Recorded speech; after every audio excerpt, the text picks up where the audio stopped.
Um governo segundo o coração de Deus.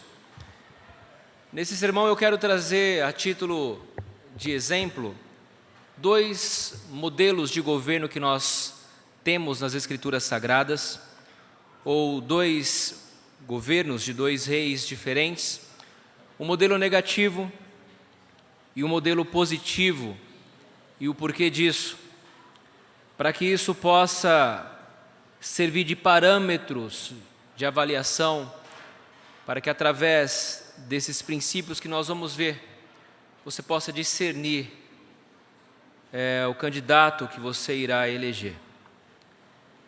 Primeiro eu quero que você abra a sua Bíblia no primeiro livro dos Reis, capítulo 14, nós faremos a leitura dos versos 21 a 31, e esse é o modelo negativo de governo que nós temos aqui na Palavra de Deus, sob o reinado de Roboão, rei de Judá. Primeiro livro dos Reis, 14, a partir do versículo 21. Roboão, filho de Salomão, reinou em Judá. De 41 anos de idade era Roboão quando começou a reinar, e reinou 17 anos em Jerusalém, na cidade que o Senhor escolhera de todas as tribos de Israel, para estabelecer ali o seu nome. Naamá era o nome de sua mãe, Amonita. Fez Judá o que era mal perante o Senhor, e com os pecados que cometeu, o provocou a zelo, mais do que fizeram seus pais.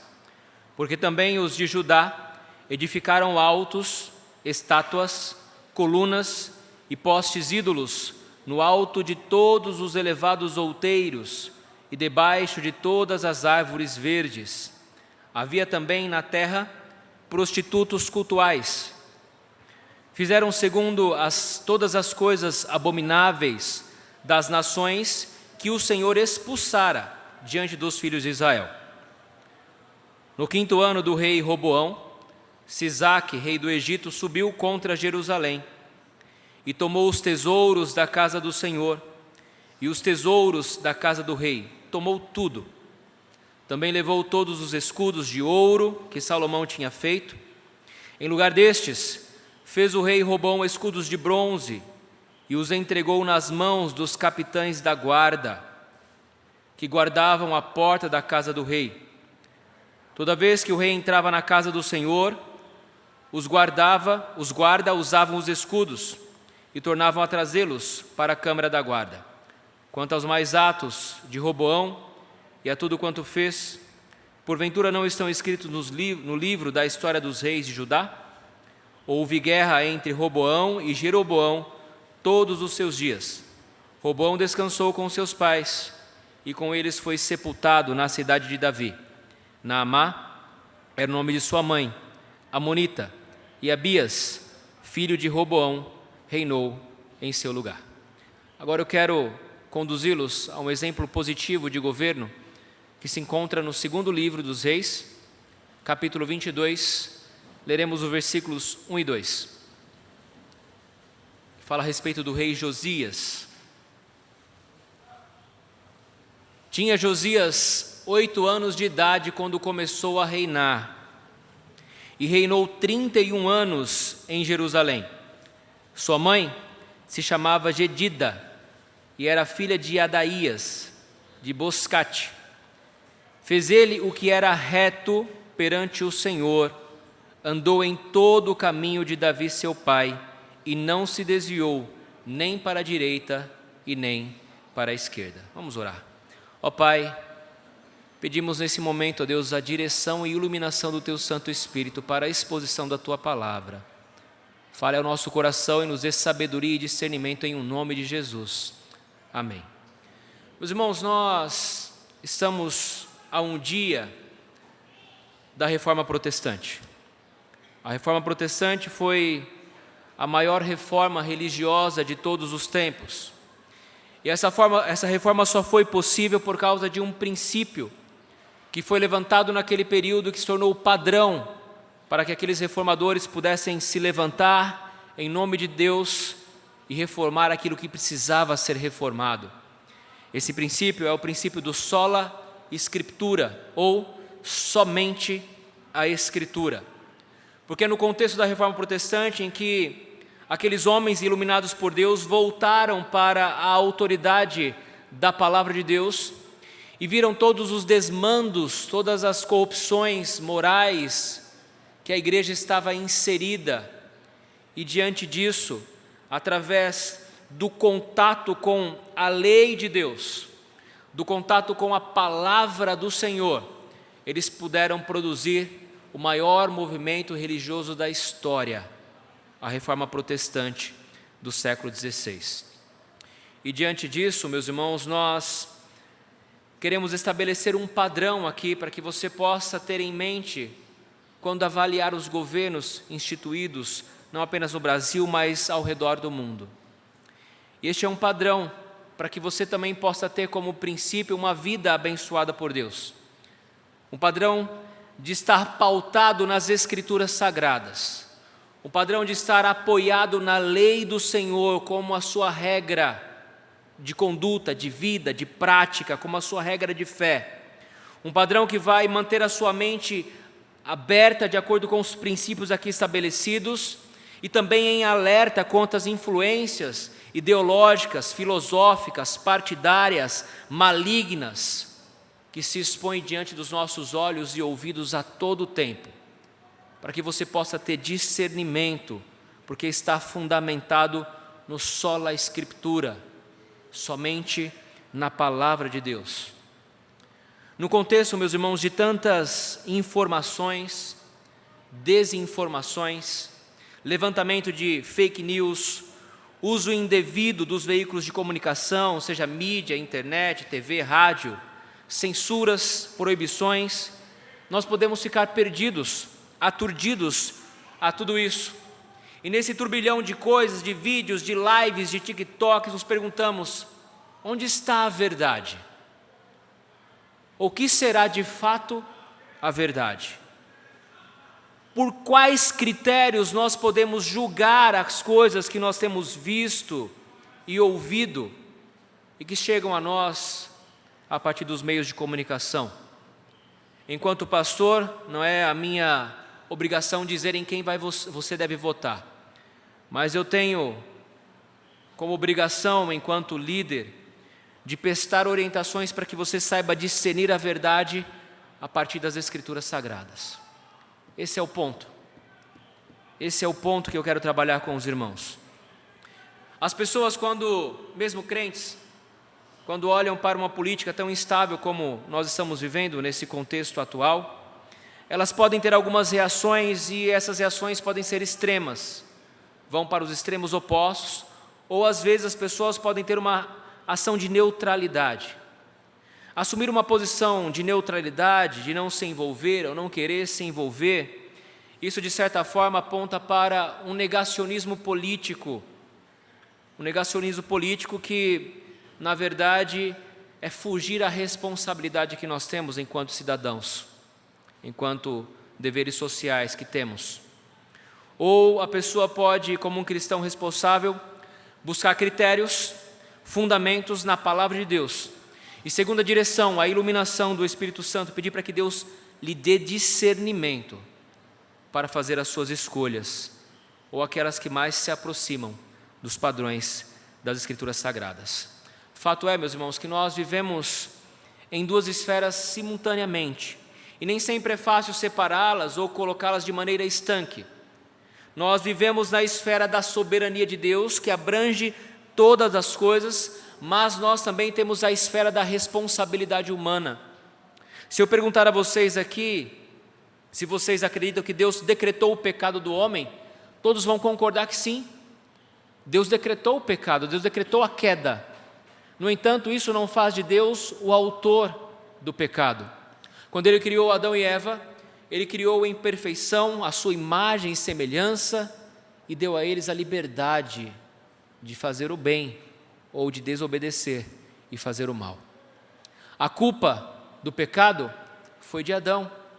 Ele foi responsável pela escolha que fez. De modo que pensarmos, olha, Deus já escolheu, Deus já sabe, Deus já determinou, sim, Ele já determinou, mas nós não estamos isentos da culpa se fizermos más escolhas. porque nós somos seres responsáveis por aquilo que fazemos, pelas nossas ações e pelos candidatos que elegemos. Por isso, meus irmãos, a soberania de Deus e a responsabilidade humana, elas caminham juntas e nós não conseguimos separar isso. E devemos, diante disso, pensar conscientemente conforme os padrões bíblicos para entender e nortear a nossa mente em conformidade com a palavra de Deus. Os princípios, as ideologias partidárias, a matriz ideológica que os partidos defendem importam sim. Importam sim. São elas, na verdade, que vão mostrar quão perto ou longe esses governos estarão da palavra de Deus. Quão perto ou longe serão o seu governo de acordo com a vontade de Deus fundamentado na sua palavra. E quão bem-sucedidos ou não eles serão. Porque quando nós olhamos para o Antigo Testamento, meus irmãos, e olhamos para os reis que Deus levantou em Israel, tanto no Reino do Norte quanto no Reino do Sul, nós vamos ver alguns critérios que vão se estabelecer como princípios aqui. E você pode notar, todo governo ruim, todo mau governo, ele foi ruim, porque aquele rei abandonou os princípios da lei do Senhor. Ponto. Os governos ímpios do antigo Israel foram ruins, porque os seus reis se esqueceram da lei do Senhor, abandonaram a lei do Senhor. Por sua vez, os reinados bem-sucedidos, ou os bons reinos, os reis que se levantaram, eles foram bem-sucedidos, porque eles seguiram os princípios da lei do Senhor. Foi o texto que nós lemos em Provérbios. Por isso, meus irmãos, analisar o quanto uma campanha, ou ideologia, ou plano de governo se aproxima ou se distancia dos princípios e padrões das Escrituras Sagradas é um bom critério para avaliação, de juízo, de julgamento e de escolha. Avalie o quanto ele se aproxima ou se distancia dos princípios da palavra de Deus e tenha isso como um termômetro para as suas escolhas. Eu quero começar, meus irmãos, falando de um exemplo negativo, que é o exemplo de Roboão, como nós dissemos. O seu governo, as causas e as consequências desse governo. Mas antes de entrar no reinado de Roboão, nós vamos retroceder um pouquinho com seu pai, Salomão. Salomão foi um grande rei, um rei sábio, mas no final da sua vida, devido às suas muitas alianças políticas, devido às suas muitas mulheres de outras nações, o que aconteceu com o rei Salomão? Ele se desviou de servir com o coração integralmente reto diante do Senhor. E ele deixou a adoração que era única e exclusiva a Jeová, o rei de Israel, e se prostrou aos deuses daqueles povos. Ele adorou a Astarote, deusa dos Sidônios. Ele adorou a Quemos, deus de Moabe. Ele adorou a Mitron, o deus dos filhos de Amon. E não andou, a Bíblia diz, nos caminhos do Senhor, como fez Davi, seu pai. E Deus então levantou um profeta Aías. Salomão havia levantado como comandante de uma determinada região um homem chamado Jeroboão. E o rei, ele colocou Jeroboão ali sobre aquele intento, naquela região, mas eles tiveram uma desavença, tiveram uma inimizade, e Jeroboão depois foi para o Egito e se estabeleceu por um certo período ali, mas ele retornou. E quando ele retornou, o profeta Aías vai até Jeroboão e diz que agora, inimigo de Salomão, diz que o reino seria dividido e que ele reinaria sobre 10 tribos de Israel. Enquanto isso, com a morte de Salomão, Roboão foi para Siquém para ser ungido rei, para ser consagrado rei.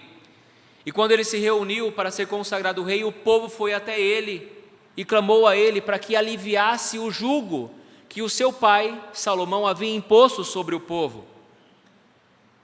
E Roboão então mandou o povo embora e disse que ia pensar sobre o assunto. E ele tomou 2 conselhos. Tomou o primeiro conselho de quem? Se lembra dessa história? Dos anciãos. E perguntou: o que vocês acham a respeito disso? E os anciãos disseram: olha, se você servir este povo, se você atender ao pedido desse povo, esse povo será seu servo para todo sempre. Mas ele não se contentou em ouvir o conselho dos mais velhos, os mais sábios, experientes, os mesmos que aconselharam outrora o seu pai. Ele preferiu ouvir o conselho daqueles que cresceram ali com ele, os mais jovens. Chamou os mais jovens e perguntou: o que vocês acham que eu devo fazer com esse povo?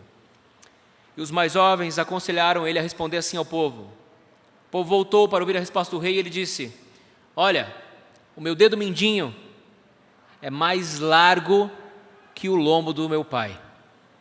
Se o meu pai castigou vocês com varas, fustigou vocês com açoites, eu, por minha vez, vou castigá-lo com escorpiões. E diante disso houve uma cisão no reino. E o povo se revoltou e falou: o que nós temos com a casa de Jessé? O que nós temos com a linhagem de Davi? Pois saiba que sendo assim, sendo esta a sua atitude, nós não mais o serviremos como rei. Nós não reconheceremos mais o seu reinado. Então a nação de Israel se dividiu, as 10 tribos se dividiram e foram seguir a Jeroboão, enquanto apenas os habitantes de Judá, tribo de Judá, passou a seguir Roboão, filho de Salomão. Por causa dessa dura resposta, porque ele se recusou a ouvir os conselhos dos mais sábios, que orientaram segundo Deus, para ouvir os conselhos do seu próprio coração, ele perdeu parte do trono de Israel e o trono de Israel foi dividido. E as consequências quando se abandona a lei de Deus são terríveis. As consequências de um governo ímpio, quando abandona os princípios estabelecidos por Deus, são terríveis. E nós vemos as consequências aqui, os atos e as consequências desse mau reinado de Roboão. O texto diz que o povo de Judá, aquele povo que ficou com ele diante deste rei ímpio, fez o que era mal contra o Senhor. Jeroboão, quando foi reinar sobre as 10 tribos, tratou de formar alguns bezerros de ouro, 2 bezerros de ouro, colocou em Betel e disse: esse aqui é o Deus de vocês, se prostre diante dele. Então Jerusalém, o povo do norte que seguiu Jeroboão, já estava totalmente corrompido nas suas perversões. Agora o povo de Judá também se corrompeu, sob o reinado de Roboão, fez o que era mal perante o Senhor, cometeu grandes e graves pecados. Eles edificaram altares, colunas, levantaram postes, ídolos, debaixo de todos os outeiros, montes e árvores frondosas, e espalhou a idolatria por todo o Israel, por todo o Judá. Além disso, no tempo de Roboão, filho de Salomão, esse mau exemplo que nós estamos dando, ele estabeleceu os prostitutos cultuais, prostitutos e prostitutas que praticavam todo tipo de orgia em favor daqueles deuses da fertilidade de Canaã. Ele estabeleceu prostitutos cultuais para praticarem todos os atos abomináveis que aquelas nações praticaram, provocando o Senhor a ira. Quais foram as consequências desse desgoverno? Quais foram as consequências para este reino de Roboão que abandonou a lei do Senhor? As consequências, meus irmãos, foi que eles foram saqueados pelo Egito. O Egito entrou e tomou todos os tesouros que Salomão havia juntado, tanto da casa do rei quanto da casa do Senhor. Os tesouros foram roubados, os escudos foram roubados, ele levou tudo para o Egito e começou aqui a declinar aquele grande e poderoso império que Salomão havia construído. Começou a declinar, porque este rei abandonou a palavra de Deus. E não apenas abandonou os princípios da palavra de Deus, mas fez com que todo o povo o abandonasse a palavra de Deus. E foram então atacados pelo Egito e tomados os seus tesouros. Esse é um exemplo negativo que eu quero trazer para os irmãos. Mas eu quero trazer um exemplo, meus irmãos, do que acontece quando um rei decide seguir os princípios das Escrituras Sagradas, conforme Josias. Josias foi um dos últimos reis de Judá. E seus pais, seu pai e o seu avô, eles fizeram coisas terríveis, abomináveis diante do Senhor. Amon, seu pai, reinou pouco tempo, mas Manassés, ele reinou durante muito tempo e cometeu graves talvez os mais terríveis pecados que um rei poderia cometer, Manassés cometeu, avô de Josias, o exemplo positivo que eu quero trazer aos irmãos. E para entender o quão grande foi a importância de Josias, nós precisamos entender o contexto no qual estava o reino, quando os seus antecessores, os seus reis que o antecederam, deixaram o império. Manassés, meus irmãos, ele erigiu altares a Baal, ele fez um poste ídolo como fizera Acabe, ele se prostrou diante de todo o exército dos céus, ele adorava a estrela, adorava o sol, adorava a lua, ele edificou altares a todos os exércitos dos céus da casa do Senhor, sim, dentro do templo, sabe o glorioso templo de Salomão? Ele profanou esse templo, colocando ali poste ídolo, imagem dos ídolos dos povos, logo naquela casa que o Senhor tinha dito que colocaria o seu nome para sempre. Manassés, ele fez algo ainda mais terrível, diante de todos os reis que se levantou, ele sacrificou o seu próprio filho, sim, ele ofereceu o seu próprio filho como sacrifício a Moloque, o deus dos amonitas. Ele foi capaz de queimar o seu próprio filho no altar dos ídolos. Além disso, ele era agoureiro, ele consultava médiuns, feiticeiros, ele cometia todo tipo de abominações contra o Senhor, de sorte que a conclusão que nós temos é que eles não ouviram, e Manassés de tal modo os fez errar, que fizeram pior do que as nações que o Senhor tinha destruído diante dos filhos de Israel. Quando o rei ímpio começa a reinar, ele não apenas peca pessoalmente, mas ele faz com que toda uma nação se corrompa diante do Senhor. É isso que aconteceu aqui na história de Manassés.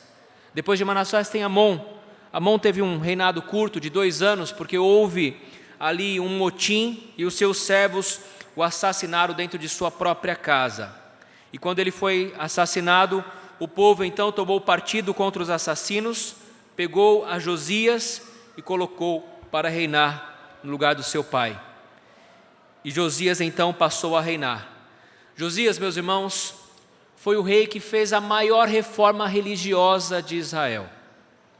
O rei Josias, ele foi deveras abençoado por Deus, porque ele começou a reinar ainda criança. Josias começou a reinar apenas com 8 anos de idade. Com 8 anos de idade ele começou a reinar, Deus o levantou como rei, e ele então estabeleceu uma grande reforma religiosa, porque o texto diz que ele fez o que era reto perante o Senhor, e andou no caminho de Davi o seu pai, e não se desviou nem para a direita e nem para a esquerda. Mas nós precisamos perguntar, qual é o motivo? O que fez com que Josias pudesse ter esse discernimento, esse caminho diferente dos reis que o sucederam? O motivo, meus irmãos, é porque Josias se pautou na palavra de Deus. Foi por isso que ele fez o que era reto. Foi por isso que ele não se desviou nem para a direita e nem para a esquerda, porque ele se pautou nos princípios da palavra de Deus. Eu estou querendo ensinar uma coisa aos irmãos hoje. Esse aqui é o seu padrão de regra, é a sua conduta, é através desses princípios que você deve enxergar toda a realidade à sua volta. É através da palavra de Deus que você deve julgar todas as coisas. Josias, meus irmãos, só foi capaz de fazer o que era reto, porque durante a sua reforma, ele começou ali pelo templo, ele começou purificando o templo, e ao purificar o templo, ele designou o sacerdote Ilquias, e esse, por sua vez, ao escrivão Safã, para reformar o templo. E ao reformar o templo, eles acharam a lei do Senhor guardada no templo. E Safã leu a lei do Senhor, e ele fez saber ao rei Josias: olha, rei, nós achamos a lei do Senhor. E Safã leu para o rei toda a lei do Senhor. E quando Josias ouviu a lei do Senhor, ele ficou profundamente angustiado, porque ele estava vendo o quanto seus pais abandonaram a lei de Deus, o quanto de abominação havia se praticado no reino de Israel.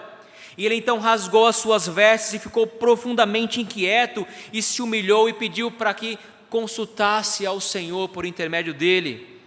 E eles vão então atrás de uma profetisa, essa profetisa chamava-se Uda. E eles consultaram essa profetisa porque, ao ler as imprecações para aqueles reis que se voltavam contra a lei do Senhor, ele ficou profundamente temeroso. E a profetisa Uda confirmou que Deus realmente faria justiça, que Deus realmente traria todo aquele mal sobre a nação de Israel, mas que ele seria poupado, que ele não viveria para ver todo esse mal que Deus traria sobre aquela nação de Israel. O rei não se contentou em ler a palavra apenas para si, mas sabe o que ele fez? Ele promoveu uma reunião, uma grande reunião, chamou todo o povo: venham, velhos, crianças de colo, crianças que mamam, venham ouvir a lei do Senhor. Ele então juntou e se colocou em pé e leu a lei do Senhor para todo o povo. Ele fez diante dessa leitura aliança perante o Senhor para o seguirem, para o guardarem em todos os seus mandamentos, não apenas o rei, mas ele fez com que todo o povo ouvisse e anuíssem e concordassem com aquilo que ele estava fazendo, voltar aos princípios e padrões estabelecidos por Deus na sua lei. E quando ele fez essa aliança de voltar aos padrões da lei, de andar em conformidade com a lei do Senhor, todo o povo, ouvindo essa aliança, disse amém. Todo o povo anuiu, e assim Deus renovou a aliança com aquele povo. Quais são as causas e as consequências quando um rei se volta para a palavra de Deus? Quando o rei se volta para os princípios de Deus e decide conduzir o povo de acordo com a lei do Senhor. Ele purificou o templo, purificou as cidades, tirou os ídolos, os postes ídolos que Manassés havia colocado dentro do templo do Senhor, e reconsagrou esse templo àquele a quem pertence, ao Rei dos Reis e Senhor dos Senhores. Ele não apenas fez isso, mas ele destruiu os sacerdotes de Judá que haviam sido consagrados para queimar incenso a Baal. Ele destruiu esses sacerdotes. Ele queimou os altares que eram destinados para adorar o sol, a lua e todo o planeta e todo o exército do céu. Ele tirou os ídolos da casa do Senhor e queimou e reduziu a pó. Ele derrubou as casas de prostituição que haviam no império. Aquelas casas de prostituição cultual que estavam espalhadas em Jerusalém e Israel, ele derrubou, ele levou as cinzas, ele derrubou os altares que estavam na porta da entrada de Josué. Ele não se limitou à reforma apenas a Jerusalém e nas imediações de Judá, mas ele avançou também no reino do norte. Ele destruiu os ídolos e os altares em Tofete, um lugar no vale dos filhos de Inom, onde as pessoas sacrificavam seus filhos a Moloque. Havia essa prática comum em Israel. As pessoas sacrificavam seus filhos a Moloque. Ele destruiu esses altares. Ele tirou os cavalos que Manassés havia colocado na porta da entrada do templo, como adoração ao Deus Sol. Destruiu os carros que eram usados para adorar ao Deus Sol. Ele derrubou os altares que o rei Acaz havia colocado dentro da casa dele. E sabe o que mais? Sabe o que mais ele fez? Ele pediu para que o povo jogasse fora todos os ídolos do lar, aquelas estatuinhas que eles guardavam consigo como deuses do lar. Ele pediu para que todo o povo se desvencilhasse disso.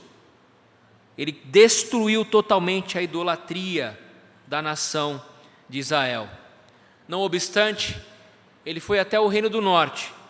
Ele destruiu os bezerros de ouro que Jeroboão havia mandado fazer, que conduzia o povo também ao pecado, juntamente com o poste ídolo em Betel, e queimou os ossos de Jeroboão no altar que ele havia consagrado a esses ídolos, como cumprimento da profecia que anos atrás havia sido dito ao próprio Jeroboão.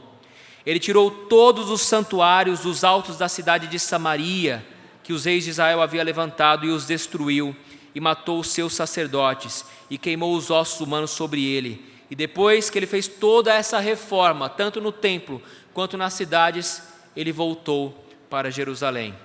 E aí então, eles puderam celebrar a maior Páscoa já celebrada em Israel.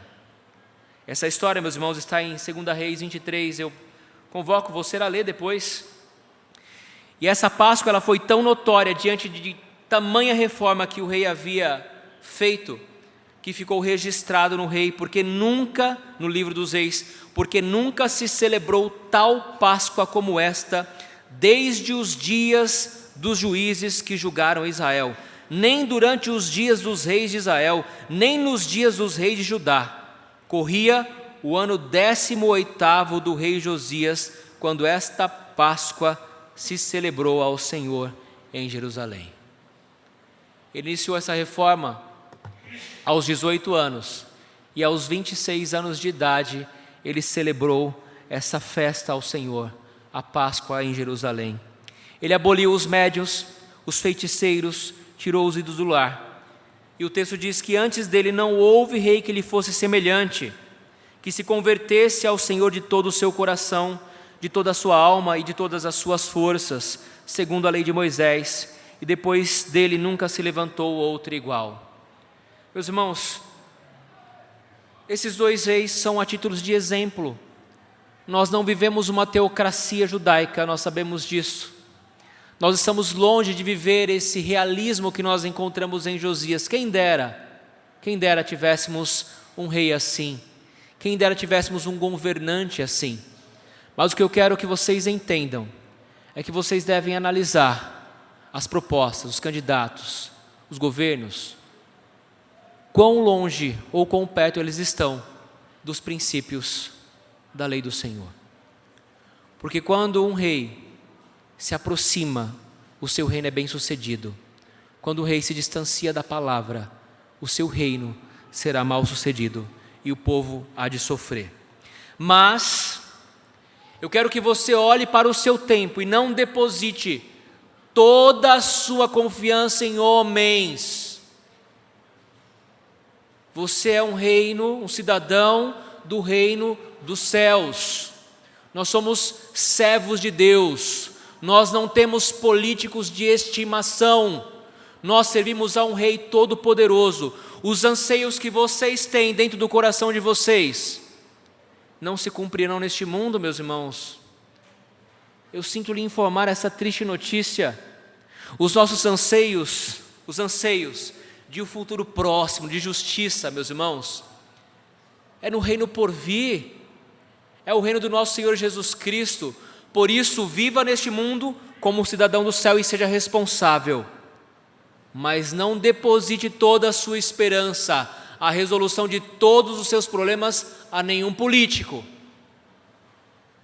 apenas em Cristo, que é o Rei dos Reis e Senhor dos Senhores. Por isso, não espere que o futuro presidente, este que já governa o nosso país, ou outro candidato, resolverá todos os seus problemas. Não espere isso. Nós vivemos em um mundo caído e o nosso reino não é deste mundo, é o reino por vir. Viva, portanto, como um cidadão no reino da terra, mas que pertence a um reino celestial. E a instrução que eu quero dar a você, como viver neste mundo, nessa tensão entre o já e o ainda não, é conforme as palavras que Pedro escreve na sua segunda carta. Visto que todas estas coisas hão de ser assim desfeitas, deveis ser tais como os que vivem em santo procedimento e piedade. Viva em santo procedimento e piedade, esperando e apressando a vinda do dia de Deus. Aí sim, aí você pode confiar que tudo vai dar certo. Esperando e apressando a vinda de Deus, por causa do qual os céus incendiados serão desfeitos e os elementos abrasados se derreterão. Nós, porém, segundo a promessa, esperamos novo céu e nova terra, nos quais habita justiça, que não é neste mundo, mas é no porvir, quando Cristo voltar. Então, quando você esperar esse novo céu e nova terra, aí você vai se voltar para o livro de Apocalipse e vai se ver lá.